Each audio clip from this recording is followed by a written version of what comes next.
Ok, vamos analisar isso. O material de hoje nos joga num universo que, cara, parece um conto de fadas escrito pelo Stephen King. É uma fantasia sombria, sabe? Cheia de trauma e uma beleza distorcida. Estamos mergulhando fundo no mundo do RPG Changeling The Lost. A premissa é um soco no estômago. Pessoas comuns, elas são sequestradas por seres féricos, com um poder quase divino, as fadas, e são levadas para um reino de pesadelo chamado Arcádia. Lá, a realidade não tem regra nenhuma. Elas são forçadas a servir, mas não é um serviço comum. Elas são transformadas, remodeladas. Totalmente alteradas, né? Exato, física e mentalmente, para se tornarem o brinquedo, ou a ferramenta, ou a obra de arte dos seus captores. E a nossa história começa justamente quando, contra tudo e contra todos, elas conseguem escapar, voltar para o nosso mundo. E é aí que a gente entra. A nossa missão aqui é tentar entender como esses sobreviventes, que agora são chamados de changelings, ou os perdidos, reconstroem alguma coisa.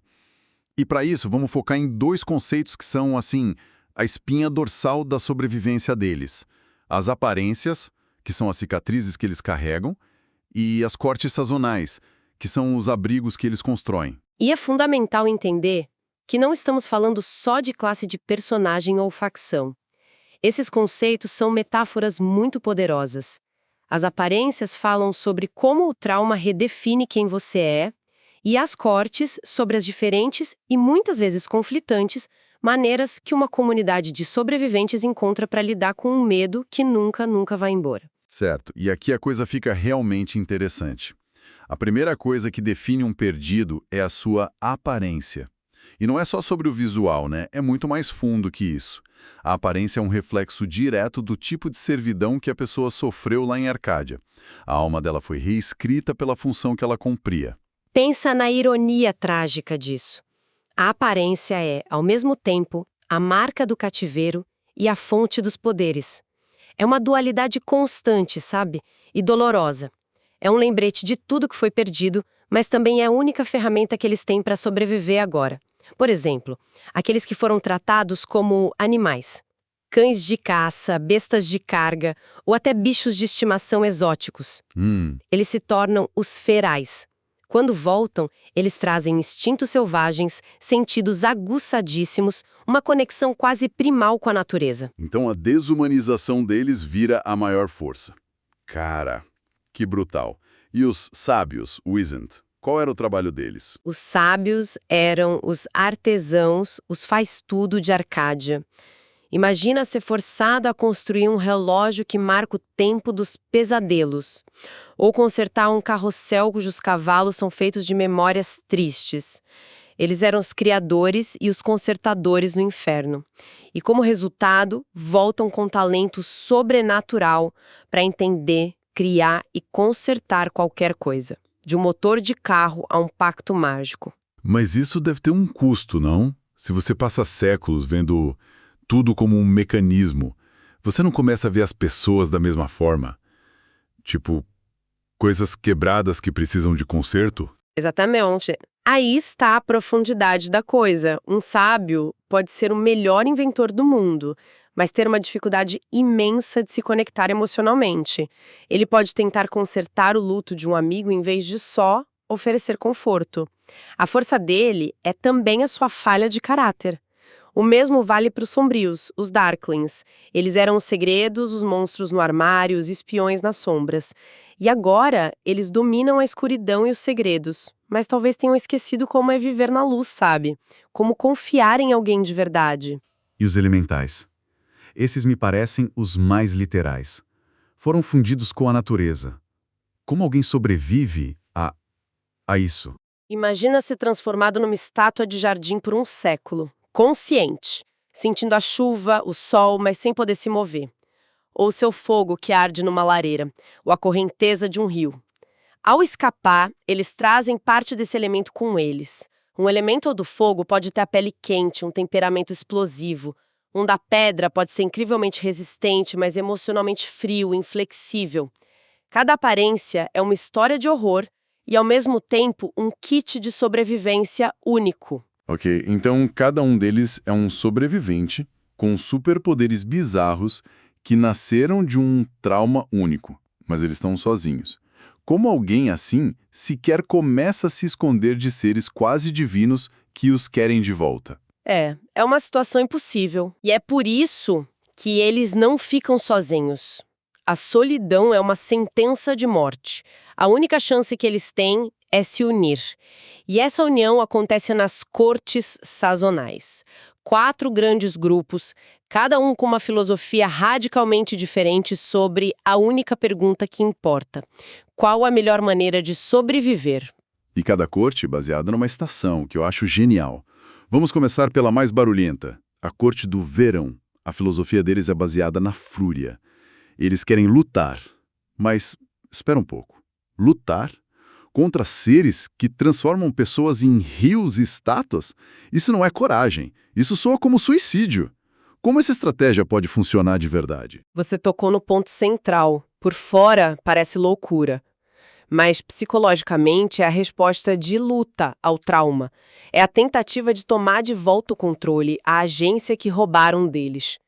Eles canalizam toda a dor, o medo, a humilhação em uma única emoção purificadora: a raiva. Eles treinam, se armam, caçam os agentes das fadas no nosso mundo. A estratégia funciona na base da intimidação, da retaliação. O recado é: se você vier nos pegar, nós vamos te machucar tanto que você vai se arrepender. Então é uma política de terras arrasada. Mas qual o custo disso? O perigo trágico da Corte do Verão é que, ao abraçar a fúria para lutar contra os monstros, eles correm um risco enorme de se tornarem o tipo de monstro que caçam. Eles recriam a tirania dos seus captores, mas agora em nome da vingança. A agência que eles reconquistam pode virar uma nova prisão, onde a única emoção permitida é a raiva. Entendi. No extremo oposto, a gente tem a corte do inverno, movida pelo medo. A filosofia deles é se esconder, ser invisível. Mas se esconder para sempre, isso é realmente viver? Ou é só uma sobrevida? Para eles, essa pergunta é um luxo. Eles representam a resposta de fuga ou congelamento. Eles viram o poder total das fadas e concluíram de forma bem lógica que confronto direto é impossível. A sobrevivência para eles depende de não ser encontrado. São mestres do sigilo, da espionagem, de ter rotas de fuga, esconderijos. O problema é que a paranoia vira a filosofia de vida deles. Eles podem sacrificar um aliado para manter um segredo. A desconfiança é o ar que eles respiram. Sabe, explorar essas estratégias de sobrevivência, essa construção de mundo, é um sistema complexo, quase um xadrez emocional. Fica claro porque quem se envolve com RPGs tende a ter uma mente mais analítica, mais criativa e acostumada a processar narrativas densas. Você tocou num ponto interessante. O que eu acho que esses jogos ensinam é flexibilidade cognitiva, sabe? A capacidade de pensar estrategicamente. Esse perfil de quem mergulha em sistemas complexos por prazer combina muito com a dedicação necessária para estudar para grandes desafios. Exato. Desafios como vestibular, concurso público, concurso militar, OAB e até residência médica. É preciso foco, estratégia e as ferramentas certas. Se você é estudante e quer se preparar de verdade, entra agora em medicob.com.br, baixe o app e aproveita o maior banco de questões do Brasil, com provas anteriores de todas as instituições, questões comentadas, resumos práticos, aulas completas e flashcards prontos para revisar onde quiser. E falando em estratégias que parecem contraditórias, as outras 2 cortes levam a sobrevivência para caminhos completamente diferentes. Eles não querem lutar, nem se esconder. Eles querem esquecer ou entender. Certo, vamos para a Corte da Primavera, então. Movida pelo desejo. A filosofia deles é basicamente uma festa sem fim. Eles querem abraçar a vida, as paixões, a arte, tudo que lhes foi negado. Mas isso não é só negação. Uma tentativa de colocar um curativo colorido numa ferida de morte. Sim e não. É uma forma de escapismo sem dúvida. Mas é um escapismo militante, eu diria. Eles argumentam que a melhor vingança contra seres que se alimentam de emoções é viver emoções tão intensas e mortais que eles não possam tocar. Eles se curam através do hedonismo. O perigo, claro, é que no meio de uma festa é fácil esquecer que o monstro ainda está lá fora. A busca por prazer pode virar um vício, tão aprisionadora quanto o cativeiro que eles deixaram para trás. E um membro da Primavera pode ter um flashback terrível no meio da maior alegria, o que torna essa busca ainda mais desesperada. E por último, a Corte do Outono. Eles também são movidos pelo medo, como o inverno, mas a abordagem é oposta. Se o inverno se esconde do monstro, o outono quer dissecá-lo. Perfeito. Eles são os estudiosos, os feiticeiros, os detetives. A filosofia deles é conheça seu inimigo. Eles acreditam que as fadas, por mais poderosas que sejam, operam sobre regras, pactos, magias antigas. O outono estuda esses segredos, não para atacar como o verão, mas para encontrar brechas, criar proteções e entender as fraquezas dos captores. É a abordagem intelectual do trauma. Mas o conhecimento pode realmente proteger contra um poder tão avassalador assim? Essa é a aposta deles. Eles transformam o medo num objeto de estudo, num quebra-cabeça. Para eles, informação é poder. A fraqueza dessa abordagem é que eles podem se perder tanto nos livros e rituais que se esquecem do mundo real. Eles podem entender perfeitamente a natureza de um monstro, mas não têm a menor ideia de como lidar com a dor de um amigo, por exemplo. É o perigo da intelectualização que se distancia da emoção humana. Analisar como cada corte representa uma faceta da psique humana lidando com trauma é incrível. Se essa exploração de narrativas complexas e suas conexões com o mundo real é algo que interessa, não deixe de curtir e se inscrever para não perder nossas próximas análises. E aqui a coisa complica de vez. Essas cortes, com suas filosofias tão absolutas, não são um grupo de aliados felizes. Elas estão em constante conflito ideológico, pensa bem. Um ataque barulhento e violento da Corte do Verão pode expor um esconderijo secreto que a Corte do Inverno levou anos para construir. E a Corte do Outono, que prega vigilância e estudo, deve olhar para as festas da primavera e pensar que são irresponsáveis, que estão colocando todo mundo em risco por um prazer momentâneo. Enquanto a primavera está dançando, o outono está no porão, decifrando um pacto que pode salvar todo mundo. A tensão deve ser absurda. É uma guerra fria ideológica.